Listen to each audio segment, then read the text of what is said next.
ফিলিপিন্সে ভয়ঙ্কর ভূমিকম্পের ঘটনা, রিক্টার স্কেলে কম্পনের মাত্রা ছিল 7.8। প্রবল ভূমিকম্পে এভাবেই ভেঙে পড়েছে বহুতল মল, ফাটল ধরেছে রাস্তায়। হুড়মুড়িয়ে ভেঙে পড়ছে একের পর এক বহুতল। ফুলের জল যেভাবে আছড়ে পড়ছে রাস্তায়, দেখতেই পাচ্ছেন বেশ কয়েকটি বাড়ি ভেঙে পড়ার খবরও পাওয়া গিয়েছে ফিলিপিন্সে।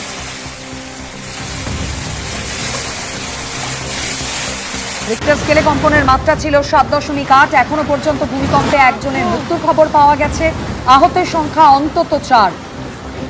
আর এই প্রবল ভূমিকম্পের পরই ফিলিপিন্সে সুনামি সতর্কতা জারি করা হয়েছে।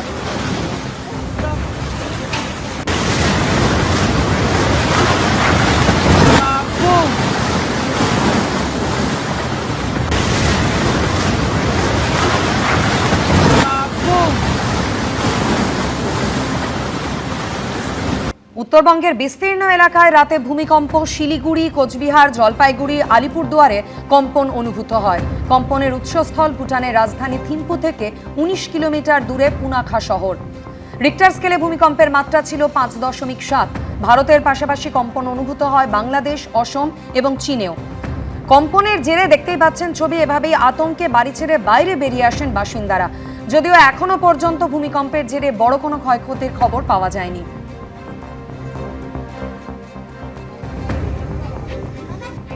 উত্তরবঙ্গের বিস্তীর্ণ এলাকায় রাতে ভূমিকম্প, শিলিগুড়ি, কোচবিহার, জলপাইগুড়ি, আলিপুরদুয়ারে কম্পন অনুভূত হয়। কম্পনের উৎসস্থল ভুটানের রাজধানী থিম্পু থেকে 19 কিলোমিটার দূরে পুনাখা শহর। মমতা বন্দ্যোপাধ্যায়ের হাতে এখন সম্বল মাত্র 20 জন বিধায়ক। এবার তাতেও কি ভাঙন ধরাবেন সংখ্যা নিরিখে নিজেদের আসল তৃণমূল বলে দাবি করা ঋতব্রত বন্দ্যোপাধ্যায়, সন্দীপন সাহারা? জল্পনা বাড়ালেন তৃণমূল থেকে বহিষ্কৃত বিধায়ক সন্দীপন সাহা। বললেন, যারা যোগাযোগ করছে তারা যখন এখানে চলে আসবে সেটা 60-এর অনেক বেশি হয়ে যাবে। যে 58 জন সই করেছিল তার বাইরে অনেক বিধায়ক যোগাযোগে আছে। সবেধন নীলমণি 20 জন বিধায়ককেও কি শেষ পর্যন্ত রাখতে পারবেন না মমতা বন্দ্যোপাধ্যায়? তার শেষ সম্বলেও কি ভাঙন ধরাবেন সংখ্যার নিরিখে নিজেদের আসল তৃণমূল বলে দাবি করা ঋতব্রত বন্দ্যোপাধ্যায়, সন্দীপন সাহারা? শনিবার সেই জল্পনা ফের উস্কে দিলেন বিধানসভা ডেপুটি লিডার ও তৃণমূল থেকে বহিষ্কৃত বিধায়ক সন্দীপন সাহা। 31 তারিখ যখন মিটিং ডাকা হয়েছিল কালীঘাটে 20 জন পৌঁছেছিল, আর 5 তারিখ যেই মিটিং ডাকা হয়েছে সেখানে 8 জন বিধায়ক পৌঁছেছে। এর থেকেই বিষয়টা পরিষ্কার হয়ে যাচ্ছে যে আগামী দিন যেই বিধায়করা এই 58 জনের মধ্যে নেই তারা কোন দিকে যেতে চলেছে। আমরা হয়তো ট্রিগার, কিন্তু সেই কারণগুলি সবার জন্যই এক। আপনি অনায়াসে সেটা বলতে পারেন যে যারা যোগাযোগ করছে তারা যখন এখানে চলে আসবে সেটা 60-এর অনেক বেশি হয়ে যাবে। পচা মাছের একটা ঝুড়ি থেকে যদি কিছুটা মাছকে আলাদা করে রাখা হয় তাহলে সে মাছ ভালো মাছ বা জ্যান্ত মাছ বা টাটকা মাছ হয়ে যাবে না। তৃণমূল ভেঙে যত রকমের দল হবে তারা তৃণমূলের মতনই হবে এবং তৃণমূলের থেকেও খারাপ হতে পারে। সুতরাং মানুষ আর এইসব দল, উপদল, কোন দল তৃণমূলের মধ্যে এসব নিয়ে আর ভাবছে না। 2026-এর বিধানসভা নির্বাচনে ভরাডুবির পর তৃণমূলের ছোট বড়, মেজো সেজো সব মাপের নেতাদের সবার নিশানায় অভিষেক বন্দ্যোপাধ্যায়। এদিন তার বিরুদ্ধে ফের ক্ষোভ উগরে দিয়েছেন তৃণমূল থেকে বহিষ্কৃত বিধায়ক সন্দীপন সাহা। অভিষেক বন্দ্যোপাধ্যায় যেই হাই হ্যান্ডেডনেস নিয়ে চলেছে, যেইভাবে দলটাকে পরিচালনা করার চেষ্টা করেছে, তাতে আমাদের গ্রাসরুটের সংগঠন ছত্রাখার হয়ে গেছে। কোনো রিপোর্ট জেলা লেভেল থেকে, ব্লক লেভেল থেকে না নিয়ে এককভাবে ওপর থেকে চাপিয়ে দেওয়া, তাতে সংগঠন কমজোর হয়েছে, যার জন্যে আজকে এই বিপর্যয়ের সম্মুখীন হতে হয়েছে দলকে।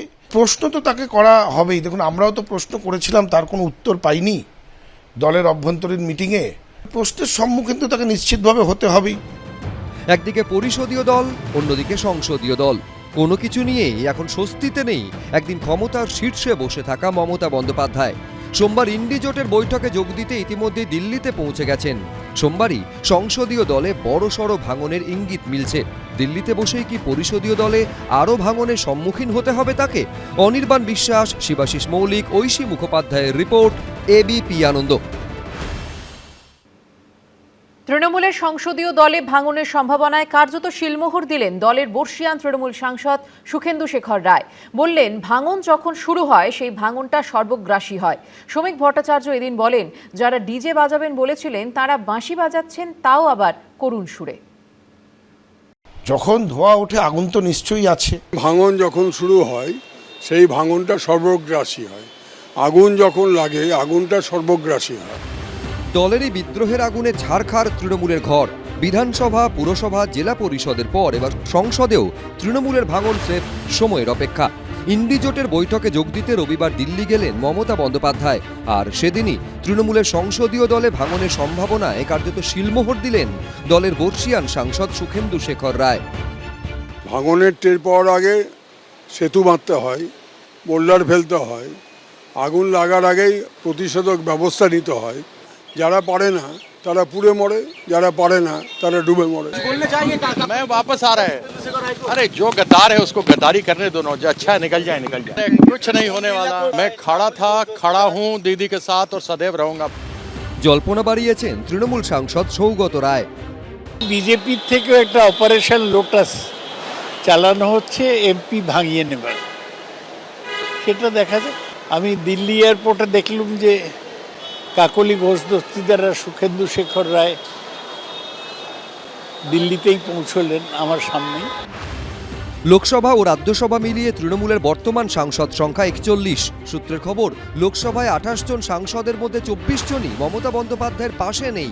অন্তত 20 জন বিদ্রোহের জন্য একেবারে প্রস্তুত। শুধুমাত্র 4 জন মমতা বন্দ্যোপাধ্যায়ের দিকে থাকছেন বলে সূত্রের খবর। এরা হলেন কল্যাণ বন্দ্যোপাধ্যায়, সুদীপ বন্দ্যোপাধ্যায়, মালা রায় ও অভিষেক বন্দ্যোপাধ্যায়, যার বিরুদ্ধে বিদ্রোহীদের অধিকাংশের ক্ষোভ। তৃণমূল কংগ্রেস তাদের নিজের কারণেই ভেঙে যাচ্ছে। যারা এখানে ডিজে বাজাবেন বলেছিলেন তারা দিল্লিতে গিয়ে বাঁশি বাজাচ্ছেন, আর তার সুরও করুন। দিগ্ভ্রান্ত, আশাহত হয়ে কেউ যদি দিল্লির এ প্রান্তে ও প্রান্তে ঘোরাফেরা করে, তাদের সঙ্গে যদি দেখা হয় তাহলে হাই হ্যালো তো হবেই। কেউ যদি ফোন করে তো রাজনৈতিক সৌজন্য ফোন ধরা এবং উত্তর দেওয়া। বাড়ির কাছে যদি কারোর সঙ্গে দেখা হয়ে যায় তাকে বাড়িতে নিয়ে এসে চা খাওয়ানো। তবে আমরা তো রাজনৈতিক দল, হরিনাম সংকীর্তনের দল নয়। সূত্রের খবর, লোকসভার মতো একই পরিস্থিতি রাজ্যসভাতেও। রাজ্যসভায় তৃণমূলের 13 জন সাংসদের মধ্যে 9 জনই বিদ্রোহী। যে 4 জন মমতা বন্দ্যোপাধ্যায়ের পাশে থাকছেন বলে জানা যাচ্ছে তারা হলেন ডেরেক ওব্রায়েন, দোলা সেন, সাগরিকা ঘোষ ও মেনকা গুরুস্বামী। রাজ্য রাজনীতিতে কার্যত অপ্রাসঙ্গিক হয়ে পড়ে মমতা বন্দ্যোপাধ্যায় এখন ইন্ডি জোটের হাত ধরে প্রাসঙ্গিক হওয়ার চেষ্টা করছেন, কিন্তু সেই জোটেও এখন প্রবল ডামাডোল। সোমবার দিল্লিতে ইন্ডি জোটের বৈঠকের দিনই কি সাংসদদের দিক থেকে বড়সড় ধাক্কা আসতে চলেছে মমতা বন্দ্যোপাধ্যায়ের জন্য? বহু পুরনো সাংসদ, সম্মানীয় সাংসদ, তারাও মুখ খুলছেন, তারাও বিষয়টাকে সামনে নিয়ে আসছেন, তুলে ধরছেন। তো আমার সেটা দেখে মনে হয়েছে যে সেখানেও নিশ্চয়ই কোনো ডেভেলপমেন্ট হচ্ছে। কারণ তো সবার জন্য একই হওয়ার কথা, কারণ এই কারণেই তো সবাই বিদ্ধ। আশঙ্কা করাটা তো অমূলক নয় যে এরকম ঘটনা লোকসভা বা রাজ্যসভা ঘটতে পারে, এটা ভাবাটা অমূলক নয়। কারণ এখানে যেহেতু এটা হতে পেরেছে, এবার তারা হয়তো তাদের মতো কি চিন্তা ভাবনা করছে। বিধায়কদের তো মন খারাপ হয়েছে, সেই জন্য তারা বিধায়কের আলাদা দল তৈরি করেছে। তবে সাংসদদেরও মন খারাপ হওয়ার, বিধায়কদের হলে সাংসদদেরও হবে, এটাই আশা করা যায়। বিধানসভা, পুরসভার রাশ হাত থেকে বেরিয়ে গেছে। সংসদীয় দলের ওপর মমতা বন্দ্যোপাধ্যায়ের নিয়ন্ত্রণও কি সপ্তাহের শুরুর দিনই শেষ হয়ে যাবে? অপেক্ষা সেটাই দেখার। সত্যজিৎ বৈদ্য, শিবাশিস মৌলিক, অনির্বাণ বিশ্বাস, এবিপি আনন্দ। এবিপি আনন্দ, এগিয়ে থাকে, এগিয়ে রাখে।